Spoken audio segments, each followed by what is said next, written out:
तो okay students, 6 properties हमने पिछले वाली क्लास में कर दी थी। 7th प्रॉपर्टी हमारी ये है, इसको हम सम प्रॉपर्टी भी कहते हैं। ठीक है, इसका कहने का मतलब ये होता है कि if all the elements of a row और a column in a determinant are expressed as the sum of 2 और more numbers, then the determinant can be broken down as the sum of corresponding smaller determinants। देखिए, इसको पहले समझने की जरूरत है।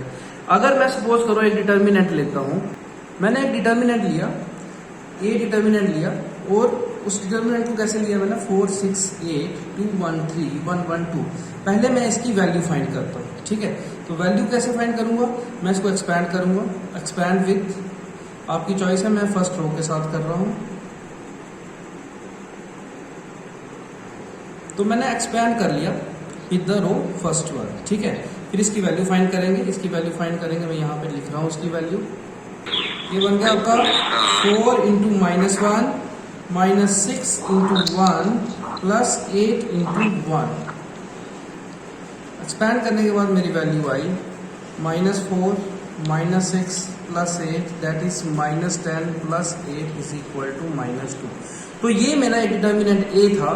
अब इसकी वैल्यू मेरे पास -2 आई है। ठीक है, अब उन्होंने बोला कि अगर किसी एक रो के या किसी एक कॉलम को एलिमेंट्स को एज अ सम ऑफ 2 मैं रिप्रेजेंट करूं, तो जो दो डिटर्मिनेंट में वो ब्रेक होगा, उन दोनों का सम इसी डिटर्मिनेंट की वैल्यू के बराबर होगा। जैसे मैं इस डिटर्मिनेंट ए को लिखूंगा कैसे, 4 6 8 था, तो मैं इसको ऐसे लिख सकता हूँ 2 + 2, इसको लिख सकता हूँ 3 + 3, और इसको लिख सकता हूँ 5 + 3। लिख सकता हूँ मैं सारे एलिमेंट्स को। Yes sir. ठीक है, जब मैंने इसको ऐसे अलग अलग करके लिखा, और इसकी वैल्यूज कैसे बना दी मैंने, इसकी वैल्यू मैंने बना दी, इसको अलग अलग करके लिखा 2 3 5 2 1 3 1 1 2 प्लस अब दूसरे जो एलिमेंट्स ब्रेक किए थे 2 3 3 2 1 3 1 1 2। इसको लिख लूंगा मैं डिटर्मिनेंट 1, इसको लिख लूंगा डिटर्मिनेंट 2। इन दोनों की मैं वैल्यूज निकाल लूंगा, और वैल्यूज निकालने के बाद हमें ये पता चलेगा कि इन दोनों डिटर्मिनेंट की वैल्यू का सम -2 आता है। ये मैंने डिटर्मिनेंट 1 लिया था। अब मैं इसकी वैल्यू फाइंड करूंगा इसको एक्सपैंड करके। ठीक है बच्चे, करो इसको एक्सपैंड विथ R1। आपकी चॉइस है, किसी के साथ भी कर सकते हो। मोस्ट प्रेफरली आप किसी भी बुक में देखोगे या कहीं पे भी देखोगे, तो वो आप देखोगे कि ये फर्स्ट रो से ही होता है मैक्सिमम टाइम। तो देखिए, जब मैंने इसको फर्स्ट रो से किया तो क्या आया, एक्सपैंड करने के बाद मेरी वैल्यू यहाँ पे आ रही है 2 into 2 -3 into 4 into 3 plus 5 into 2 -1।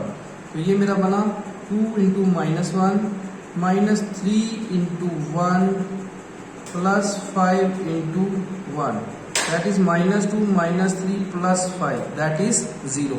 तो ये किसकी वैल्यू आई, मेरी फर्स्ट डिटर्मिनेंट की। ठीक है, मेरा सेकंड डिटर्मिनेंट क्या था, मेरा सेकंड डिटर्मिनेंट था, ये मेरा सेकंड डिटर्मिनेंट है। मैं इसको भी एक्सपैंड करूंगा। इसको एक्सपैंड करूंगा किसके साथ, एक्सपैंड विद R1 के साथ। जब मैंने इसको एक्सपैंड किया तो मेरे डिटर्मिनेंट की वैल्यू क्या आई, मेरे डिटर्मिनेंट की वैल्यू आई 2 इंटू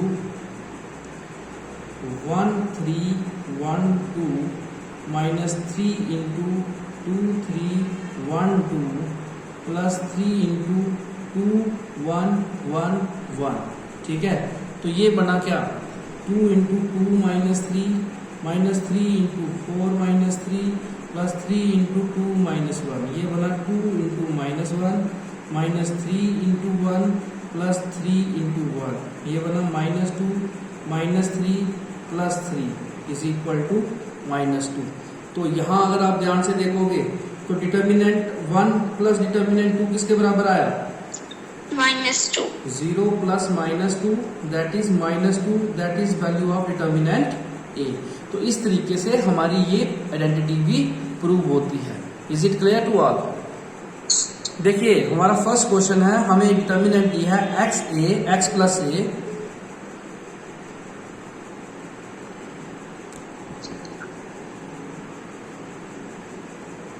हमारा डिटर्मिनेंट है x A x plus a, y b y plus b, g C ji plus c.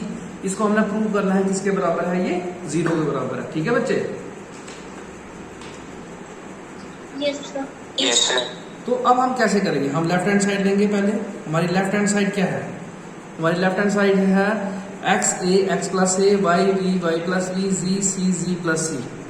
तो सबसे पहले मैं क्या करूंगा, देखिए ये जो मैंने अभी लास्ट प्रॉपर्टी आपको कराई है सम प्रॉपर्टी, ठीक है।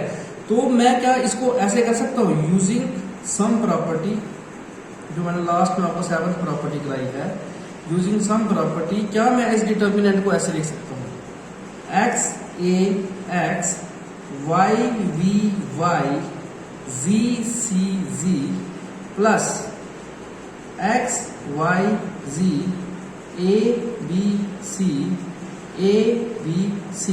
लिख सकते हैं, बिल्कुल लिख सकते हैं, ठीक है ना, क्योंकि मैंने सम प्रॉपर्टी यूज की है इसमें।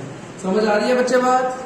अगर अब आप ध्यान से देखोगे, अगर मैं इस डिटर्मिनेंट को, इसको डिटर्मिनेंट 1 लिखता हूं और इसको डिटर्मिनेंट 2 लिखता हूं, तो डिटर्मिनेंट 1 क्या है हमारा, डिटर्मिनेंट 1 क्या है हमारा, x A x, x A x, why we Y, ji C g, यही हमारा डिटर्मिनेंट 1। हमने रिपीटिशन प्रॉपर्टी यहाँ पे यूज करनी है।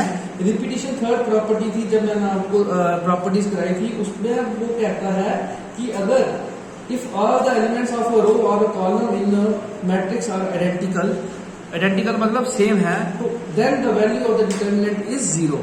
तो हम इस डिटर्मिनेंट की वैल्यू क्या लिख देंगे, 0 लिख देंगे। यहाँ पे रीजन लिख देंगे Y, because Y repetition property, है ना। Yes, sir. Yes, sir. तो वैसे ही डिटर्मिनेंट 2 क्या है, यहां पे भी अगर आप देखोगे सेकंड कॉलम और थर्ड कॉलम सेम है, सेम है, Yes, sir. Yes, sir. है ना। तो ये भी 0 हो गया, बिकॉज वाई रिपीटिशन प्रॉपर्टी। तो देखिए आपका फर्स्ट डिटर्मिनेंट की वैल्यू भी 0 आ गई है, आपके दूसरे डिटर्मिनेंट की वैल्यू भी 0 आ गई है। तो देयरफॉर हमारे डिटर्मिनेंट की वैल्यू क्या बनी, 0 प्लस 0, और 0 प्लस 0 इज इक्वल टू 0। यही हमें प्रूव करना था, यही हमारी राइट हैंड साइड थी। इस तरीके से ये हमारा प्रूव हो गया। ठीक है, आपने क्या किया, आपने थर्ड कॉलम में जो एलिमेंट्स थे वो एज अ सम आपको दिए थे, आपने अलग अलग करके लिखा। अलग अलग करके जब आपने डिटर्मिनेंट बनाए तो आपको पता चला कि फर्स्ट वाले डिटर्मिनेंट में फर्स्ट कॉलम और थर्ड कॉलम सेम है, तो उस डिटर्मिनेंट की वैल्यू भी 0 होगी। और सेकंड डिटर्मिनेंट में सेकंड कॉलम और थर्ड कॉलम सेम है, तो उसकी वैल्यू भी 0 होगी। कैसे हुई, बाय द रिपीटिशन प्रॉपर्टी, जो थर्ड प्रॉपर्टी थी जब मैंने आपको प्रॉपर्टीज कराई थी। ठीक है, तो उस दो डिटर्मिनेंट्स अगर 0 हैं तो उनका सम भी जो होगा वो 0 हो जाएगा। सेकंड क्वेश्चन है आपका, आपने प्रूव करना है कि ये जो डिटर्मिनेंट दिया है आपको a minus b, b minus c minus a, b minus c minus a minus b, c minus a minus b minus c. ठीक है, तो इसको आपने 0 प्रूव करना है। मैं पहले लेफ्ट हैंड साइड लेता हूँ, लेफ्ट हैंड साइड लीजिए आप।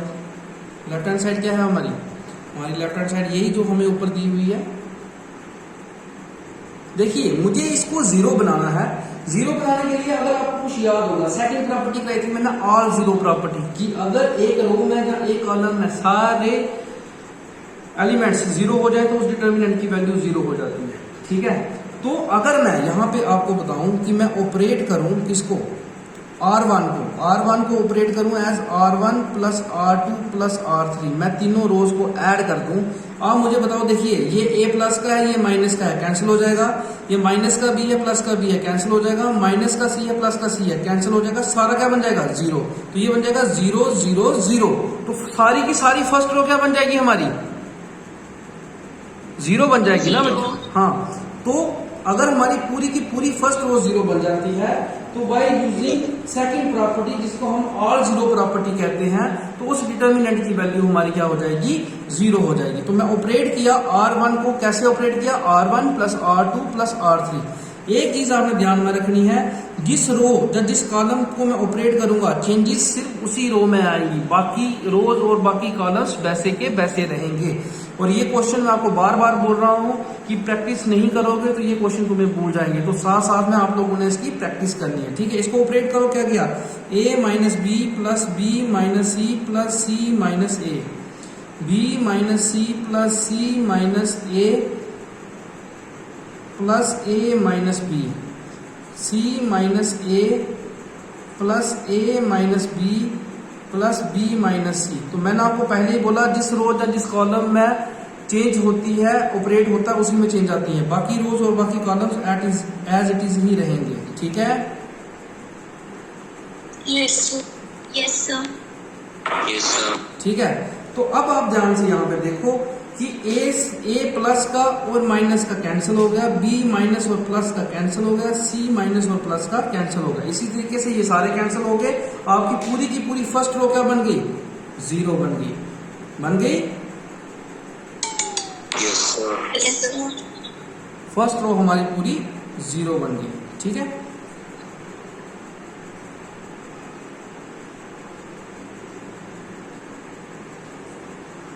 फर्स्ट रो अगर सारी 0 बन गई तो ये डिटर्मिनेंट की वैल्यू भी 0 बन गई, बिकॉज यूजिंग कौन सी, ऑल 0 प्रॉपर्टी, जो मैंने आपको कौन सी कराई थी, सेकंड प्रॉपर्टी कराई थी, ऑल 0 प्रॉपर्टी, ठीक है। तो एक डिटर्मिनेंट में अगर एक रो या एक कॉलम के सारे एलिमेंट अगर 0 हो जाए तो उस डिटर्मिनेंट की वैल्यू 0 हो जाती है। Is it clear to all? Yes, sir. Yes, sir. Yes, sir. ठीक है, तो आज की क्लास में हम इतना ही रखेंगे, जो कल की क्लास होगी उसमें हम अगले क्वेश्चंस करेंगे, ठीक है बच्चे। Yes, sir. ये समझ आ गया सबको? Okay. Okay fine, Yes, sir. ठीक है। Yes, sir. तो अब हम अगली क्लास में बाकी क्वेश्चंस करेंगे, ठीक है।